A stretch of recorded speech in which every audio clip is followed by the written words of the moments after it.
Hello, my name is Prabhav and I welcome you all to the Civil Point Institute Indore. तो हमने नया subject शुरू किया था जो कि था एस्टिमेशन एंड कॉस्टिंग। और हमने जो बेसिक बातें होती हैं कॉस्टिंग एस्टिमेशन के बारे में कि एस्टिमेशन होता क्या है, हमें ज़रूरत क्या पड़ती है एस्टिमेशन की, तो ये सारी बातें हमने कर ली थी।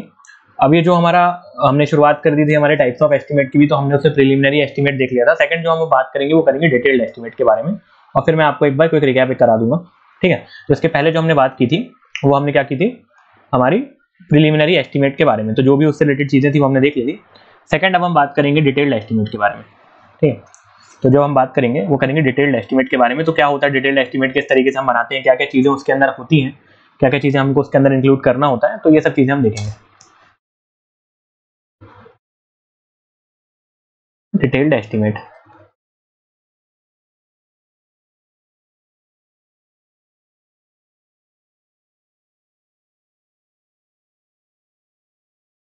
ठीक है। तो जब हमको एडमिनिस्ट्रेटिव अप्रूवल मिल जाता है और हमको रफ कॉस्ट पे जो है, हमें जो प्रिलिमिनरी एस्टिमेट है उसमें हमने जब रफ कॉस्ट निकाला होगा और उस पर जब हमको अप्रूवल दे मिल जाता है, तो उसके बाद हम बनाते हैं डिटेल्ड एस्टिमेट। तो ये कब बनेगा, after getting administrative approval. After getting administrative approval on rough cost estimate, approval on rough cost estimate,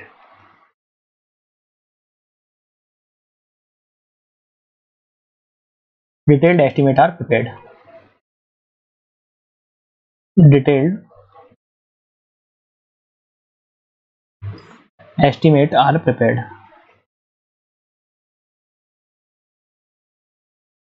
ठीक है। तो फिर हम क्या बनाते हैं, डिटेल्ड एस्टिमेट बनाते हैं। तो क्या होता है आपका, इसमें क्या क्या चीजें होती हैं, तो it consist of working out quantities of various item of work and then determine the cost of each item. तो हम क्या करते हैं कि जो भी हमारी वेरियस क्वांटिटीज होती हैं उनके ऊपर हम काम करते हैं और पता लगाते हैं कि हमें क्या क्वांटिटी कितनी मात्रा में आवश्यकता है, ठीक है। तो it consist of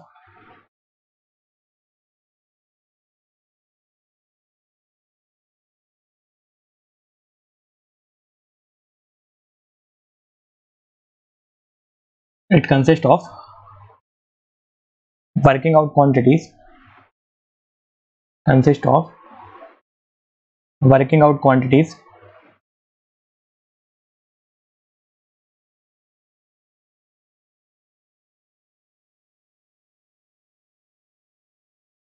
of various item of work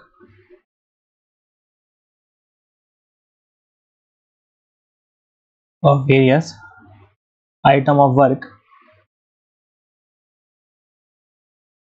and then determine the cost of each item and then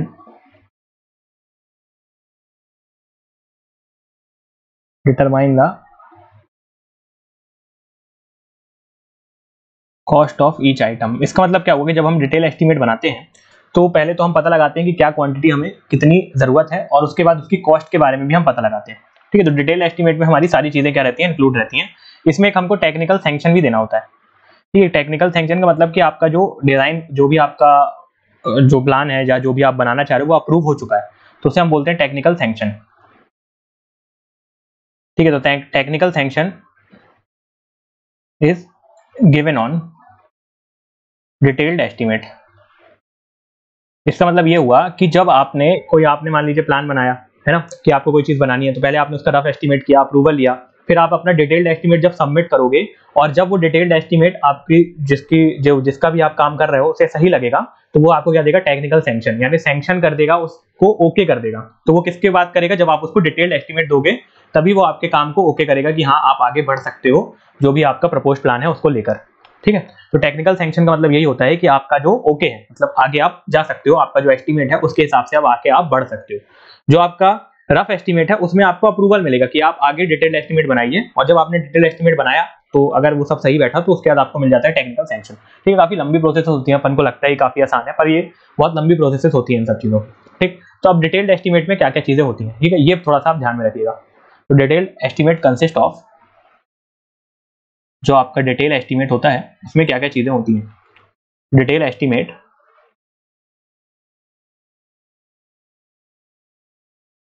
consist of, तो क्या क्या चीजें होती हैं? सबसे पहला तो उसमें होते हैं रिपोर्ट्स।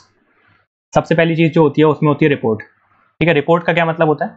रिपोर्ट आपने पहले भी देखा होगा, जब मैं आपको प्रिलिमिनरी एस्टिमेट बता रहा था तब भी मैंने आपको यहाँ पे लिखवाया था रिपोर्ट, है ना? तो रिपोर्ट आप यहाँ भी बनाते हो।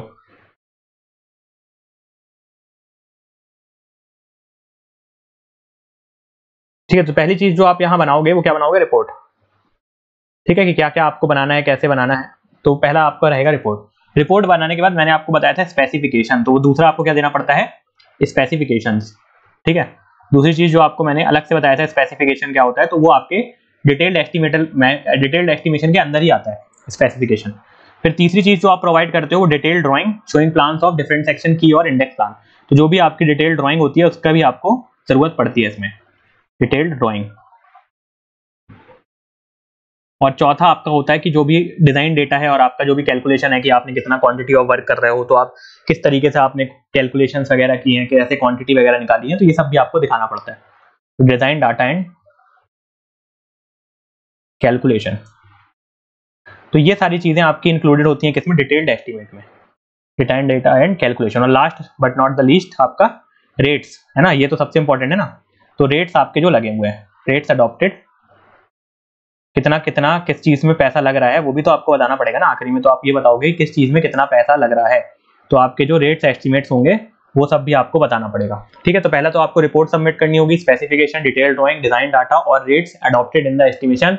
जब ये सारी चीजें आप सबमिट करोगे तब मैं बोलूंगा कि आपका जो एस्टिमेट है वो डिटेल्ड है। ठीक है, तो ये आप समझ पा रहे होगे कि एस्टिमेशन क्या होता है और टाइप्स ऑफ एस्टिमेशन क्या होता है। एस्टिमेशन में हम देख रहे थे कि आप पैसा बताओगे, स्पेसिफिकेशन बताओगे और ड्राइंग बताओगे, तो उसको आप बोल दोगे एस्टिमेशन। पर डिटेल कब बोलोगे? Specification, report, detail drawing, design data, rate, सब चीजें बताओगे। ठीक है, तो ऐसे हम क्या कर सकते हैं? कैटेगराइज कर सकते हैं। तो एक चीज आपको इसमें याद रखना है कि जो आपका डिटेल एस्टिमेट होता है ना, सबसे ज्यादा रिलायबल होता है, सबसे ज्यादा आप इस पर भरोसा कर सकते हो, सबसे ज्यादा एक्यूरेट कॉस्ट आपको यहीं पे मिलेगी। तो ये क्या होता है? Most reliable. Detailed estimate is most reliable. सबसे ज्यादा भरोसेमंद आदमी कौन है? आपका डिटेल्ड एस्टिमेट ही है। तो detailed estimate is most reliable.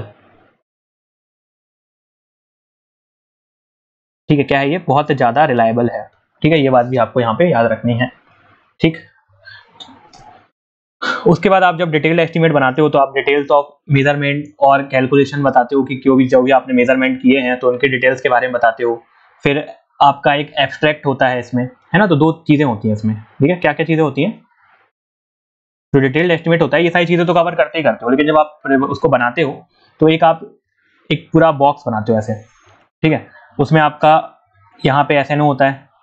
ठीक है, यहाँ पे आइटम होता है जो आप यूज कर रहे हो, उसके नंबर होते हैं, फिर उसकी लेंथ होती है, ब्रेड्थ होती है, डेप्थ होती है, क्वांटिटी होती है, और कुछ आपको अगर नोट्स हैं तो वो भी होता है। तो इस तरीके से आप पूरा एक एस्टिमेशन टेबल चला बना के देते हो। और फिर एक चीज आप बना के देते हो, एब्स्ट्रैक्ट। तो एब्स्ट्रैक्ट में क्या होता है कि एक आप ऐसे टेबल बनाओगे, उसमें आप यहाँ पे आइटम नंबर लिखोगे। ठीक है, आइटम नंबर क्या है आपका, फिर यहाँ पे डिस्क्रिप्शन होगा। ठीक है, फिर इसमें भी आपका क्वांटिटी होता है, यूनिट होता है, रेट होता है, अमाउंट होता है। तो इस तरीके से आप पूरी टेबल बनाते हो जब आप क्या बनाते हो? Detailed estimate. तो ये सब हमसे नहीं पूछा जाएगा, ये सब मैं आपको एक जनरल बता रहा हूँ कि इस तरीके से आप प्रिपेयर कर सकते हो एस्टिमेट को।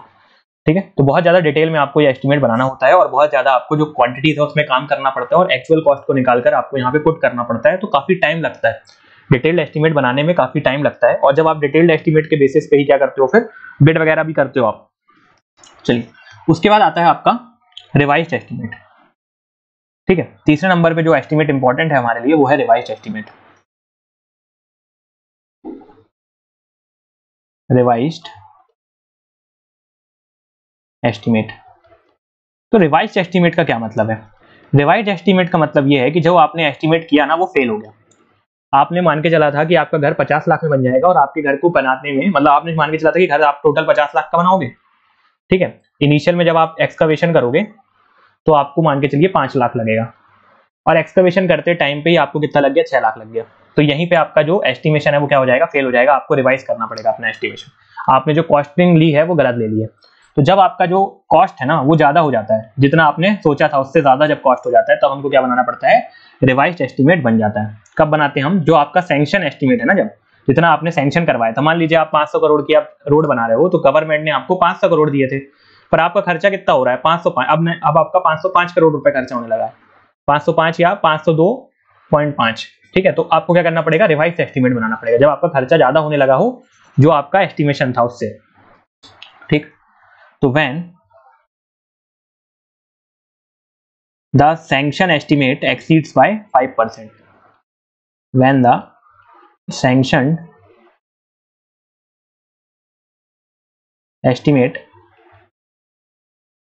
Exceeds by 5%, either due to, क्या दो वजह हो सकती हैं, या तो आपके रेट बढ़ गए होंगे, है ना, या तो आपके क्या हो गया होगा, रेट बढ़ गया होगा, या आपने मटेरियल ज्यादा यूज कर लिया होगा। दो चीजें हो सकती हैं, या आपने क्वांटिटी एस्टिमेशन सही नहीं किया होगा, कितनी क्वांटिटी की आपको रिक्वायरमेंट है। मान लीजिए चाहिए थे आपको 10, आपने ले रखे थे 5 ही। ठीक है, आपको 25,000 ब्रिक्स की जरूरत थी, आपने 20,000 ले रखे थे, कुछ आपने मिस कर दिया हो। एक तो रीजन ये हो सकता है। दूसरा हो सकता है कि आपने लगाया था कि एक ईटा आपको 5 रुपए का मिलेगा, आज वो ईटे की कीमत 10 रुपए हो गई है। तो दो वजहों से आपका जो एस्टिमेट है वो बढ़ सकता है। तो जब भी आपका सैंक्शन एस्टिमेट जो है वो 5% से इंक्रीज हो जाएगा, ठीक है, तो हमको क्या करना पड़ता है, रिवाइज एस्टिमेट बनाना पड़ता है। क्यों, आइदर ड्यू टू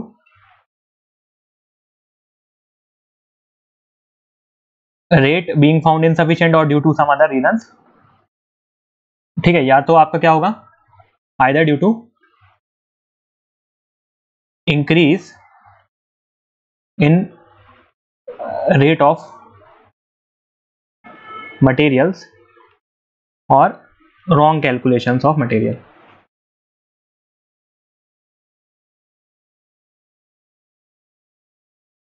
ठीक है, the estimate prepared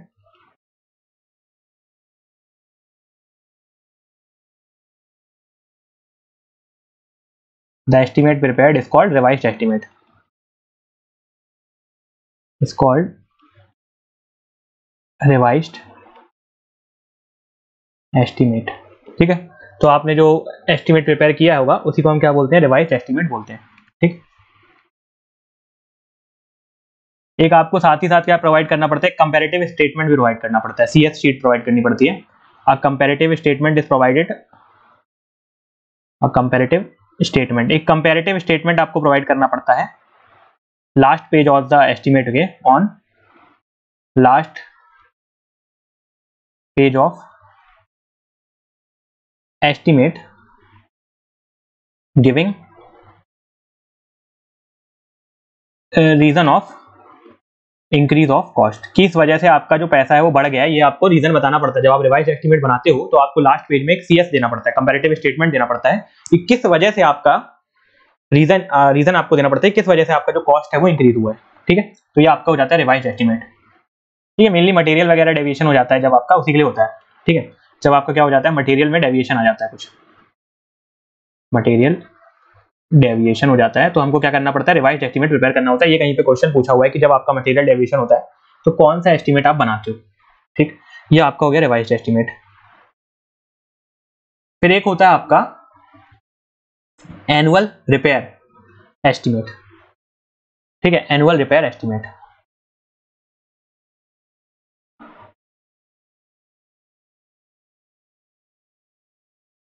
annual repair estimate.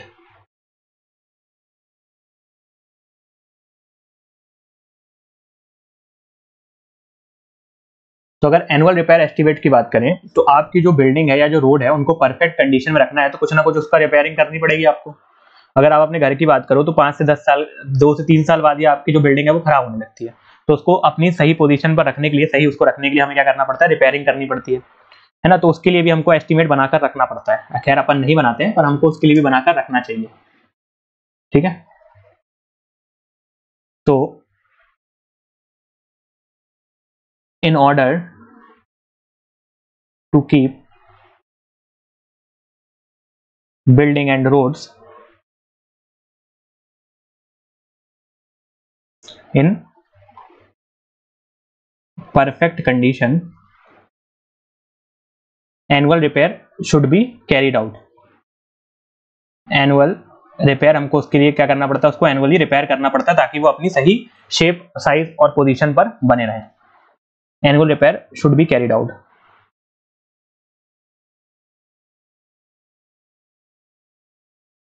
ठीक है, annual repair should be carried out. तो in case of building, white washing, oiling और पेंटिंग ऑफ डोर्स, है ना, बिल्डिंग वगैरह है तो आपको क्या करना पड़ता है, व्हाइट वॉशिंग हो गया, पेंटिंग हो गया, और सीमेंट प्लास्टर वगैरह उधड़ रहा है तो उसको सही कराना पड़ता है ना। और अगर आपकी रोड होती है तो आपको पैचेस वगैरह फिल कराने पड़ते हैं। ठीक, तो इन सब चीजों के लिए आप कितना अमाउंट रखते हो, 0.5 to 2% of the capital cost. मतलब ये हुआ कि अगर आप 10 लाख की बिल्डिंग बना रहे हो, ठीक है, तो उसका 2% कितना हो जाएगा, 10 लाख का 2% होगा 20,000। तो 20,000 आपको रिपेयरिंग के लिए निकाल के रखना होगा हर साल। हर साल आपको क्या निकालना पड़ेगा, पर ईयर है ना, एनुअल है ना, तो पर ईयर। ठीक है, तो 2 साल, हर साल आपको 20,000 उसकी रिपेयरिंग के लिए रखना है। ठीक है, तो 0.5 से लेके 0.5 कितना हो जाएगा इसका, 5,000।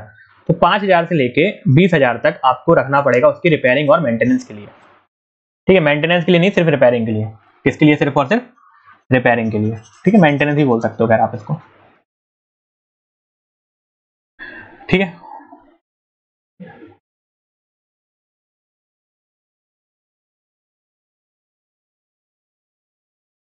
चलिए अब एक और होता है हमारा स्पेशल रिपेयर एस्टीमेट। ये तो आपका एनुअल रिपेयर हो गया, एक होता है हमारा स्पेशल रिपेयर एस्टीमेट।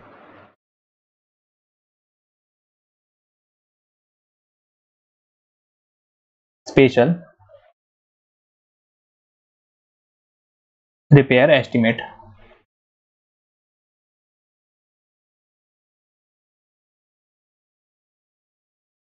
तो अगर स्पेशल रिपेयर एस्टीमेट की बात करें हम, तो आपका जो वर्क है, if the work can not be carried out, अगर आपका जो कुछ काम ऐसा हो गया कि जो बहुत ज्यादा पैसा लग रहा है और आपका 5-10 हजार रुपए में वो काम कंप्लीट नहीं हो पा रहा है, तो उसके लिए हमको स्पेशल रिपेयर एस्टीमेट बनाना पड़ता है।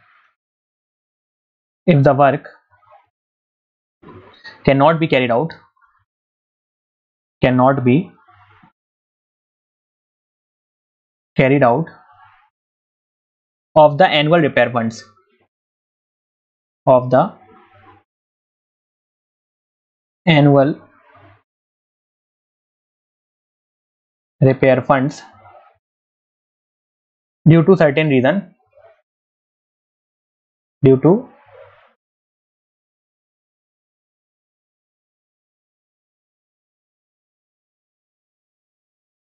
certain reason,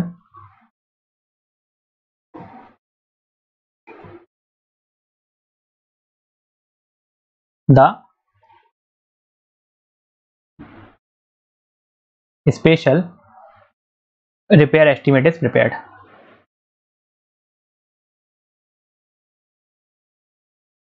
जब आपका जो आपने एनुअल रिपेयर फंड रखा होगा उसमें जब आपका काम पूरा नहीं हो पा रहा है तो आपको स्पेशल रिपेयर बनाना पड़ता है। ठीक है, चलिए उसके बाद आपने अगला जो होता है हमारा, एक होता है हमारा सप्लीमेंट्री एस्टीमेट। ठीक है, एक क्या होता है हमारा सप्लीमेंट्री एस्टीमेट, तो हम उसके बारे में बात करते हैं। सप्लीमेंट्री एस्टीमेट क्या होता है, सप्लीमेंट्री एस्टीमेट।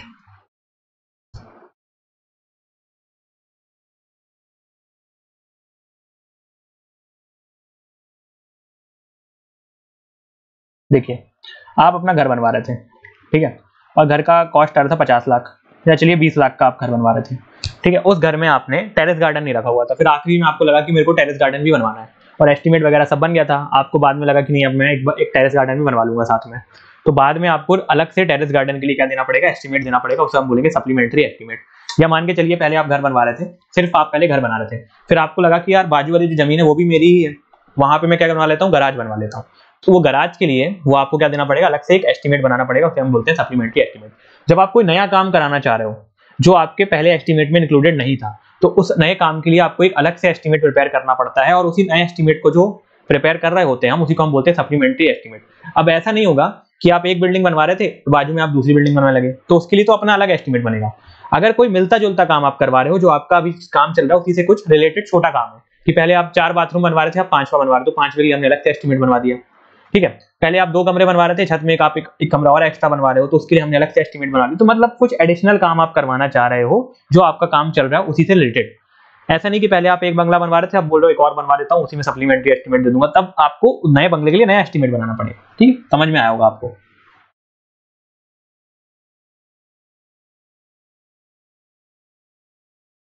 ठीक है, तो ये क्या होता है, एक तरीके का फ्रेश एस्टीमेट होता है, डिटेल में ही होता है ये भी।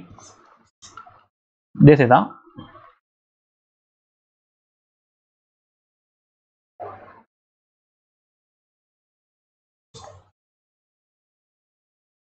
a fresh detailed estimate, fresh detailed estimate in addition to the original sanctioned estimate, in addition to original sanctioned estimate, original sanction estimate के साथ में ही होता है ये,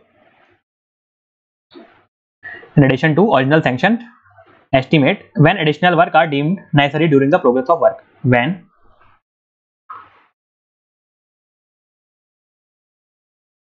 additional work is deemed, या when additional work is required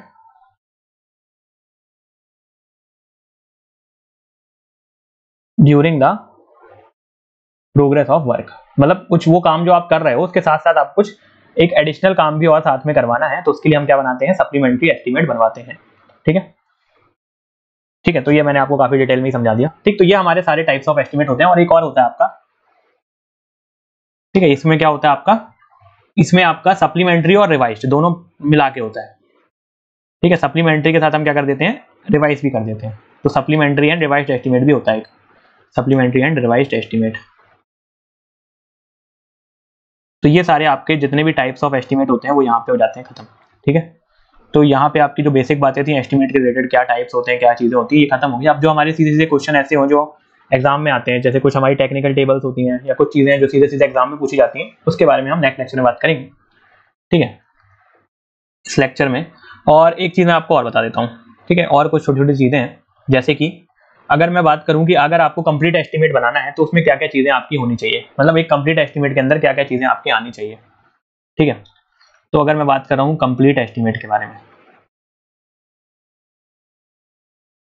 complete estimate, तो इस complete estimate में सबसे पहले तो आपका आ जाएगा कॉस्ट ऑफ लैंड। ठीक है, अगर मैं पूरा एस्टीमेट आपको बताऊं तो जो सबसे पहली चीज आपकी आएगी, अगर आप घर बनवाने जा रहे हो तो सबसे पहले क्या खरीदोगे, सबसे पहले आप जमीन खरीदोगे, तो कॉस्ट ऑफ लैंड। ठीक है, कॉस्ट ऑफ लैंड। ठीक है, सेकंड होता है आपका कंटिंजेंसीज। अब ये कंटिंजेंसीज क्या होता है, कंटिंजेंसीज वो चीजें होती हैं जो आप प्रिडिक्ट नहीं कर सकते। ठीक है, कंटिंजेंसीज वो चीजें होती हैं जो आप प्रिडिक्ट नहीं कर सकते। मान लीजिए आप घर बनवा रहे थे, ठीक है, घर बनवाते बनवाते क्या हुआ कि कोई लेबर गिर गया और उसका हाथ टूट गया, अब आपको उसका इलाज करवाना है तो उसके पैसे आपको देने पड़ेंगे। तो ये आपको पहले तो 100% नहीं ना कि लेबर का हाथ टूटेगा ही टूटेगा। आप घर बनवा रहे थे, किसी दीवार पे क्रैक आ गया तो वो दीवार आपको गिरा के फिर से बनवानी पड़ी, तो ये आप तो शुरुआत में तो आपको नहीं पता था कि ये दीवार गिर जाएगी। तो कंटिंजेंसीज वो चीजें होती हैं जो आप पहले से अनुमान नहीं लगा सकते कि बाद में हो पाएंगी, पर ऐसी कुछ चीजें होती हैं जो होती ही हैं पर हमको पता नहीं होती वो कौन सी चीजें हैं, तो उसके लिए हम अलग से कुछ पैसा निकाल के रख देते हैं कि कुछ कोई ना कोई तो चीज होगी। अब वो कौन सी होगी ये तो हमें नहीं पता, चाहे हाथ टूट जाए, चाहे दीवार गिर जाए, चाहे स्लैब गिर जाए, चाहे वाइब्रेटर खराब हो जाए, चाहे मिक्सिंग मशीन खराब हो जाए, ठीक है, चाहे शटरिंग खराब हो जाए, शटरिंग टूट जाए, या सरिया में जंग लग जाए, सीमेंट के जो बैग हैं वो सेट हो जाए, सीमेंट हमारे उसमें पानी पड़ जाए तो सीमेंट सेट हो जाए, है ना, जो हमारे बैग्स हैं सीमेंट के। ठीक है, रेत में मिट्टी बहुत सारी निकल आए तो वो तो अपन खैर बदल भी सकते हैं। और मतलब ऐसी चीजें जो आप पहले से नहीं बता सकते कि ऐसा कुछ हो जाएगा, पर ऐसा कुछ ना कुछ होता ही है। ठीक, कुछ बैग आपके सीमेंट के खराब होते ही होते हैं, तो वो आपको पहले से पता होना चाहिए कि वो कंटिंजेंसीज में आप रखोगे कि यार अगर मान लो खराब हो जाते हैं तो मेरे पास कुछ एडिशनल पैसा होना चाहिए जिससे मैं वो नए बैग्स खरीद पाऊँ। कोई लेबर है अगर उसको चोट लग जाती है तो मेरे पास पैसा होना चाहिए ताकि मैं उसका इलाज करा पाऊँ। ठीक है, अगर मेरे पास दीवार मेरी खराब हो जाती है कोई, तो मैं उसको तोड़वा के फिर से बना पाऊँ, तो इसलिए पहले से कुछ पैसे निकाल कर रखता हूँ, उसी को हम बोलते हैं कंटिंजेंसीज। ठीक, कुछ आपको लीगल भी करना पड़ता है, लीगल चीजें भी होती हैं, है ना, लीगल एक्सपेंसेस होते हैं आपके, कॉन्ट्रैक्ट बनाते हो आप या रजिस्ट्री वगैरह पास कराते हो, है ना, पट्टा वट्टा भी अपन, बहुत सारी चीजें होती हैं इसमें, तो आपके लीगल एक्सपेंसेस भी होते हैं कुछ। ठीक है। और कुछ आपका फिर कॉस्ट ऑफ कंस्ट्रक्शन तो सबसे बड़ा है, ठीक है, कॉस्ट ऑफ कंस्ट्रक्शन। पहले सबसे बड़ा यही होता था, आजकल तो ये दोनों 50-50% हो गए, 50% ये हो गया, 50% ये हो गया। और कई जगह तो ऐसा भी हो गया है कि घर बनाना सस्ता है और ज़मीनें महंगी है। कई जगह तो ऐसा भी हो गया कि 80% आपका कॉस्ट ऑफ लैंड होता है और 20% सिर्फ कंस्ट्रक्शन होता है। तो डिपेंड करता है, वेरी करता है जगह जगहों पे, है ना, कहीं ज़मीन सस्ती है, कहीं ज़मीन महंगी है, तो अपन इसको ऐसा एक फिक्स नहीं बता सकते, ठीक है। अब इसके अंदर भी कुछ चीज़ें, कॉस्ट ऑफ लैंड है जो आपका, तो उसमें क्या क्या चीज़ें होती हैं आपकी। क्या आप सिर्फ ज़मीन खरीद लेते हो जाके? हाँ, सीधे जाके आप ज़मीन तो नहीं खरीदते, ठीक है। चलिए घर छोटा सा बना रहे हैं तो हम शायद जाके सीधे ज़मीन भी खरीद लेंगे, लेकिन आप रोड वगैरह बना रहे हो, कोई बड़ा काम कर रहे हो, तो पहले तो आपका जो लैंड का कॉस्ट है वो तो लगेगा ही लगेगा, ठीक है। तो एक्चुअल कॉस्ट ऑफ लैंड ये तो आपको लगेगा ही लगेगा। फिर सेकंड आपको लगता है कॉस्ट ऑफ सर्वे, सर्वे वगैरह भी कराओगे ना, कहाँ पे है, लोकेशन क्या है, टोपोलॉजी क्या है, ये सब चीजें भी आप पता करोगे, तो कॉस्ट ऑफ सर्वे, ठीक है। फिर आपको क्या करना चाहिए, cost of verification of deeds and execution of deeds. तो कॉस्ट ऑफ आपका वेरिफिकेशन कि आपका सही है कि नहीं है ना, ये वेरिफिकेशन वगैरह करना पड़ता है अपन को कि अपना जो अपन जमीन खरीद रहे हैं वो उसका खसरा है कि नहीं है, ठीक है, और सही आदमी है कि नहीं है, कहीं सरकार की जमीन तो नहीं बेच रहा है, तो ये सब चीजें भी हमको करना पड़ता है, तो उसके लिए भी कुछ पैसा लगता है। तो cost of verification, cost of verification. और अगर आपने दलाल के थ्रू लिया तो उसको कुछ ब्रोकरेज देना पड़ता है ना, आजकल दलाल ही चलती है, तो ब्रोकरेज देना पड़ता है हमको, ठीक। तो ये सारा आपका कॉस्ट ऑफ लैंड हो जाता है। कंटेंजेंसी हम 3 से 5% टोटल कॉस्ट का लेके चलते हैं, 3 से 5%। और लीगल एक्सपेंसेस बिटवीन किसके बीच में होता है, ओनर और कॉन्ट्रैक्टर के बीच में, बिटवीन ओनर एंड कॉन्ट्रैक्टर, ठीक है। और उसके बाद आपका कॉस्ट ऑफ कंस्ट्रक्शन में क्या क्या लग जाता है, पहला तो आपका लेबर चार्जेस, ठीक है, दूसरा आपका मटेरियल चार्जेस, और तीसरा आपका कंसल्टिंग फीस होती है जो इंजीनियर आप लेते हो, जिससे आप नक्शा वगैरह बनवाते हो, है ना। तो कंसल्टिंग ऑफ एक अपना स्ट्रक्चर इंजीनियर होता है जो बताता है कि क्या कैसे करना है, तो वो भी लेगा, है ना। तो कुछ पैसा वो भी लेता है कि कितना, कहाँ पे कितनी सरिया डालना है, सब कौन बताता है आपको, इंजीनियर बताता है, तो फ्री में तो थोड़ी ना बता देगा, प्लान बनाने का आपको उससे पैसा लेगा। तो ये सब आपका टोटल कॉस्ट आ जाता है एस्टिमेट का, ठीक है, ये आपका टोटल कॉस्ट आ जाता है एस्टिमेट का, ठीक। तो ये चीजें आपको याद रखनी है।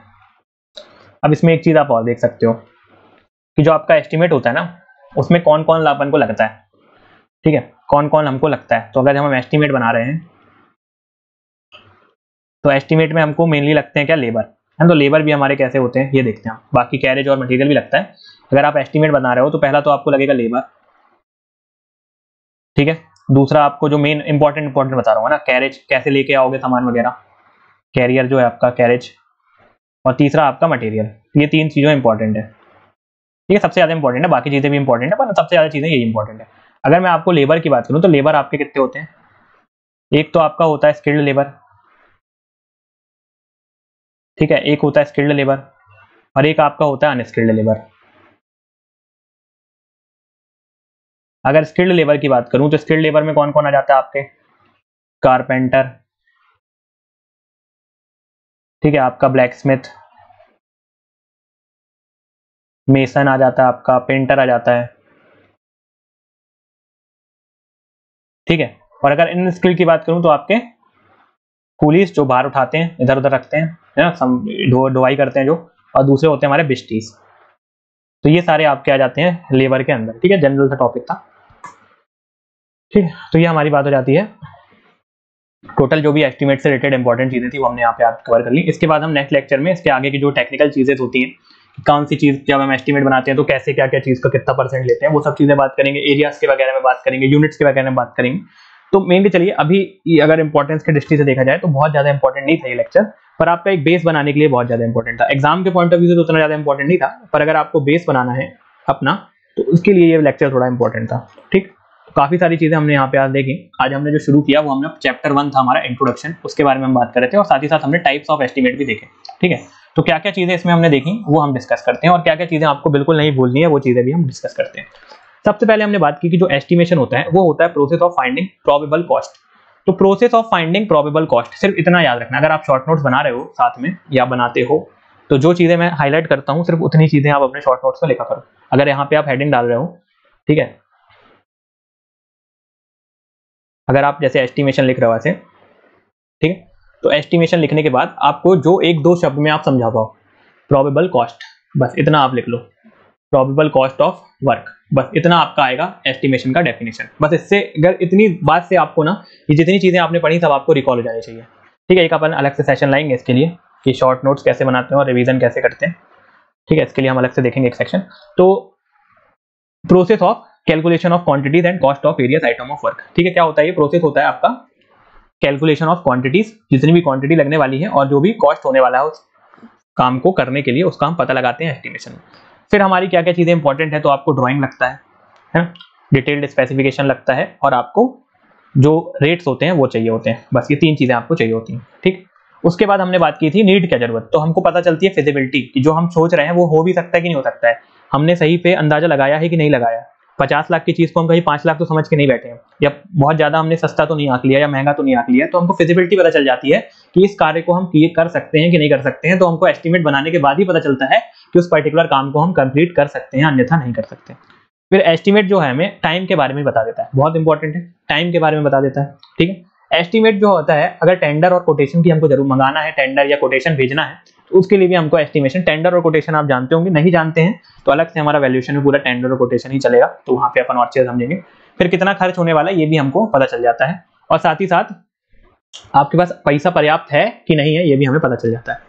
फिर मैंने आपको ये सारी चीजें बहुत इंपॉर्टेंट, डायरेक्ट आपसे एग्जाम में पूछा जाता है कि व्हाट इज क्वांटिटी सर्वे। तो अगर आपने पढ़ा है तो आप बता लोगे क्वांटिटी सर्वे क्या होता है, कि जो भी अलग अलग क्वांटिटीज होती हैं उनकी क्वांटिटीज को, जो अलग अलग चीजें हैं उनकी क्वांटिटी के एस्टिमेशन को ही हम क्या बोलते हैं, क्वांटिटी सर्वे बोलते हैं। आया हुआ क्वेश्चन, ठीक है, तो ये आपको याद रखना है कि क्वांटिटी सर्वे क्या होता है। फिर साथ में आपको स्पेसिफिकेशन क्या होता है, तो स्पेसिफिकेशन में जितनी चीजें आपको समझ में आ रही है सब इंक्लूड कर लो आप, जैसे कि नेचर ऑफ वर्क, ठीक है, class of work, material to be choose, मतलब सब चीजें हैं जितनी आप सोच सकते हो, सब कुछ भी ऐसा छूटेगा नहीं यहाँ पे स्पेसिफिकेशन में। क्वालिटी ऑफ मटेरियल, ठीक है, proportion, method of preparation, workmanship, description और एग्जीक्यूशन, इक्विपमेंट्स, तो ये सारी चीजें आपको याद रखनी है। फिर साइट प्लान क्या होता है। फिर आपके टाइप्स ऑफ एस्टिमेट हमने देखे, तो सबसे ज्यादा आपका प्रिलिमिनरी एस्टिमेट ही पूछा जाता है एग्जाम में। तो प्रिलिमिनरी एस्टिमेट को हम क्या बोलते हैं, रफ एस्टिमेट भी बोलते हैं, और दूसरा हम अप्रोक्सीमेट एस्टिमेट भी बोलते हैं। तो ये दोनों चीजें पूछ ली जाती है एग्जाम में, कि किसको रफ बोलते हैं, किसको आप अप्रोक्सीमेट बोलते हो, तो प्रिलिमिनरी को ही बोलते हैं, या इसको हम रफ बोल देते हैं, अप्रोक्सीमेट बोल देते हैं, या प्रिलिमिनरी बोल देते हैं। ठीक है, ये तीन चीज आपको पहले तो याद रखनी है। उसके बाद it is prepared to decide financial aspects, ये फाइनेंशियल एस्पेक्ट्स और पॉलिसी वगैरह पता कराने के लिए, प्रपोजल देने के लिए हम इसको बनाते हैं।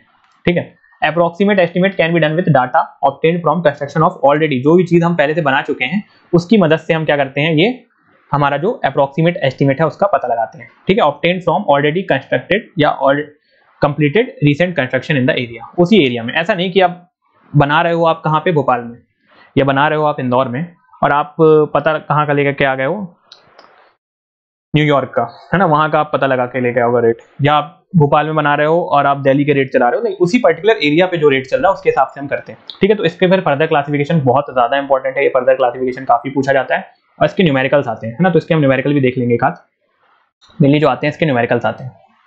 ठीक है, आपको प्लेन्थ एरिया दे देगा, या आपको एरिया, आपको ऐसे ऐसे देखो आपको क्वेश्चन कैसे आएगा, यहाँ पे ना आपको ऐसे एक एरिया बना देगा। ठीक है, उस एरिया में ना ऐसे लिख देगा, यहाँ पे क्या है, कोर्ट यार्ड है। ठीक है, यहाँ पे कोर्ट यार्ड है, ये वाला एरिया टोटल आपका कितना है, 20 है, और ये आपका 10 है। ठीक है, और इस इतना 5 में आपका कोर्ट यार्ड है, तो ये कितना हो जाएगा एरिया, इतना एरिया बस हम लेंगे, कोर्ट यार्ड को कंसीडर नहीं करते जब हम प्लेन्थ एरिया निकालते हैं। तो 15 इंटू 10, 15 इंटू 10 क्या हो जाएगा आपका, 15 इंटू 10 क्या हो जाएगा आपका 150। ठीक है, ये आपका एरिया हो गया 150 मीटर स्क्वायर, मीटर में है ना, 150 मीटर स्क्वायर, और दे देगा कॉस्ट ऑफ 1 मीटर स्क्वायर कितना है, 100 रुपए है। तो क्या करोगे आप, 150 इंटू 100, तो कितना हो जाएगा आपका, 1 2 3, तो 15,000, या आप बोल दो 1000 है, तो क्या हो जाएगा आपका 1.5 लाख। तो टोटल कॉस्ट कितना आ गया आपका कंस्ट्रक्शन का, 1.5 लाख। ठीक है, इतने का 1 मीटर का इतना रेट लग रहा है, तो टोटल का कितना लगेगा ये आपसे पूछ सकता है। ठीक है, तो याद रखना आपको।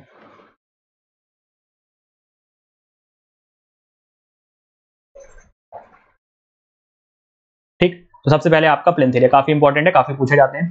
ठीक है, सारे इसके इंपॉर्टेंट है, चाहे आप प्लेन्थ एरिया की बात करो, ठीक, दूसरा आपसे क्यूबिकल कंटेंट, तो आपको हाइट भी दे देगा, हाइट दे देगा, लेंथ भी दे देगा, वेट दे देगा, और बोल देगा कि क्यूबिकल कंटेंट 1 मीटर क्यूब का कॉस्ट है मान लीजिए 10,000, ठीक है, और आपको लेंथ दे देगा कि 10 है, विड्थ आपको दे देगा और आपको हाइट दे देगा। आप तीनों को मल्टीप्लाई करोगे तो आपको क्यूबिकल कंटेंट मिल जाएगा। क्या हो जाएगा आपका? Length into width into height, तो आपको क्यूबिकल कंटेंट मिल जाएगा। जो भी आपका क्यूबिकल कंटेंट आया, मान लीजिए 10 10 10 है तो 1000 आ गया, 1000 इंटू आप क्या कर दोगे 1000, तो ये आपको क्या मिल जाएगा? ये आपका आ जाएगा 60, यानी कि 10 लाख। ठीक, इस तरीके से आप इसको कर सकते हो। ठीक है, समझ में आया होगा, काफी इजी इजी चीजें हैं, एक बार में ही समझ में आ जाती हैं। वैसे तो सबसे आसान सब्जेक्ट है अगर आप देखोगे तो एस्टिमेशन, क्योंकि ज्यादा इसमें रटने का नहीं है, समझने की बहुत सारी चीजें हैं। ठीक है, मतलब दोनों चीजों से मिला के बन जाता है।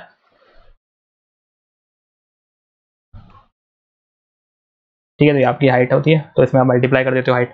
फिर यूनिट बेस आपको कोई और किसके हिसाब से चलता है? यूनिट्स के हिसाब से, कि एक बेड का कॉस्ट इतना है तो 100 का आपको कितने बेड का चाहिए, तो उस हिसाब से आपका कॉस्ट यहाँ पे लगता है। ठीक है, तो यूनिट बे में आपका जो रहता है, एक का आपको कॉस्ट पता होना चाहिए, जैसे आपका कंस्ट्रक्शन डिटरमाइन में multiplying the total number of unit with unit rate of each item.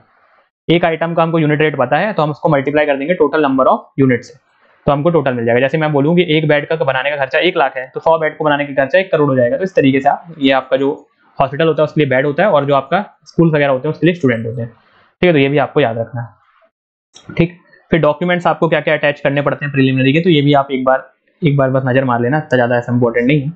फिर डिटेल्ड एस्टीमेट में जो पूछा जाता है कि ये यही पूछा जाता है कि सबसे ज्यादा रिलायबल एस्टीमेट कौन सा होता है, तो डिटेल्ड एस्टीमेट सबसे ज्यादा रिलायबल एस्टीमेट होता है। और क्या क्या होता है डिटेल्ड एस्टीमेट में, ये भी कई बार पूछ लिया जाता है। ठीक है, तो डिटेल्ड स्पेसिफिकेशन ही सबसे ज्यादा इसमें इंपॉर्टेंट है, ये वाला पॉइंट कि ये सबसे ज्यादा इंपॉर्टेंट है, यही सबसे ज्यादा पूछा जाता है। ठीक है, बाकी आप सारे याद रखो कि क्या क्या चीजें उसके अंदर होती हैं। फिर अगर मैं बात करूं, हाँ देखिए, अगर मैं स्टार बताऊं आपको कि इंपॉर्टेंसी के हिसाब से ना, कितना कौन सा ज्यादा इंपॉर्टेंट है, तो ये वाला पार्ट आपका थोड़ा ज्यादा इंपॉर्टेंट है। ठीक है, ये वाला जो आपका इंपॉर्टेंट है थोड़ा,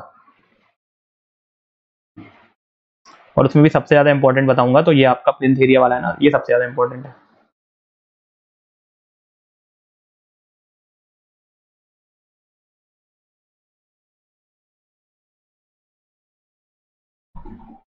ठीक है, तो ये आपका सबसे ज्यादा इंपॉर्टेंट है। फिर इसके बाद आपका रिवाइड एस्टीमेट भी कई बार पूछा गया है, तो ये भी आपको याद रखना है।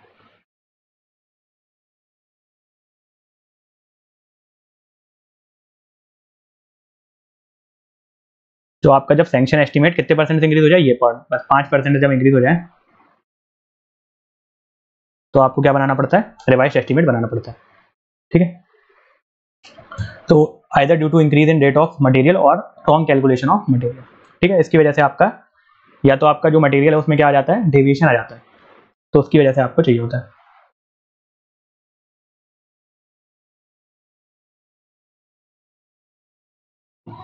ठीक है, तो ये आपकी बात हो गई किसके बारे में? रिवाइज एस्टीमेट, जब आपका एक्सपेंडिचर जो है वो 5% से ज्यादा क्या हो जाए? बढ़ जाए, जो आपका टोटल कॉस्ट था उससे। ठीक, फिर एनुअल रिपेयर में आप कितना रखते हो? 2.5 से 2%। ठीक है, ये बात बस आपको याद रखनी है एनुअल रिपेयर में। फिर इसके बाद स्पेशल रिपेयर, सप्लीमेंट्री, सप्लीमेंट्री तब क्या बनाते हो? जब एडिशनल आपको देना पड़ता है। ठीक है, fresh detail addition in addition to original. ठीक है, ओरिजिनल के एडिशन में जब आप एक और एस्टीमेट प्रोवाइड करते हो तो उसको हम बोलते हैं सप्लीमेंट्री एस्टीमेट। ठीक है,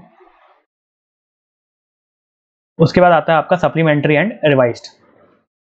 ठीक है, तो ये भी आपका दोनों मिला के ही रहता है। बाकी ये सब चीजें हैं, थोड़ा कंटेंजेंसी इंपॉर्टेंट है, इसको हम अलग से डिटेल में भी डिस्कस करेंगे, कंटेंजेंसीज क्या होता है। ठीक है, बाकी कॉस्ट ऑफ लैंड और ये सब चीजें आपकी लगती हैं साथ में।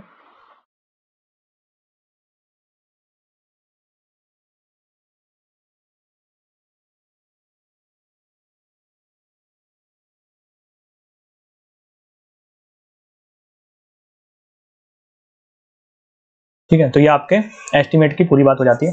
इसके बाद हम नेक्स्ट लेक्चर में इसके आगे का देखेंगे। बाकी ये सब चीज़ें भी आप चाहो तो याद रख सकते हो, खैर इतनी इंपॉर्टेंट नहीं है ये सब चीज़ें। ठीक, इसके आगे काम नेक्स्ट लेक्चर में देखेंगे, जो भी और भी ज़्यादा इंपॉर्टेंट चीज़ें हैं उसके बारे में बात करेंगे। फिर तो इस लेक्चर लेते हैं।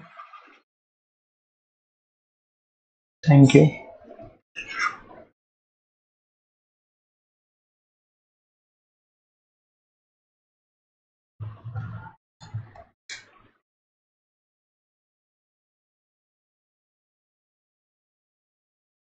ठीक है, एक कोड लिखता हूँ आपके लिए।